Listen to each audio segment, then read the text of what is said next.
Kad komparirate njegovu isplativost, taj koji visi na cajkama 5, 6, 7 godina i normalnog djeteta, to je za neusporediti. Njemu je mozak ubijen, on je jednostavno oduzet, kod njega nema logike, kod njega nema brzine, to je sve spojeno na to neko ludilo zavijanja tog njihovog srpskog.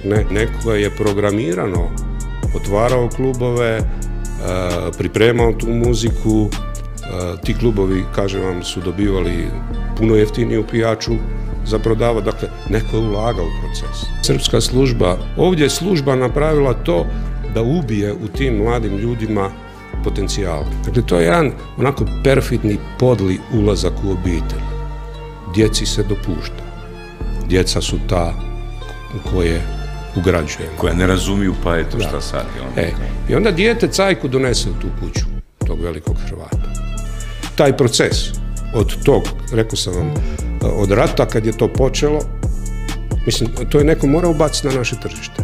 Mi ratujemo sa Srbijom, Arkan kolje po Slavoniji i odjednom naša djeca naših branitelja uživaju u njegovoj slušanju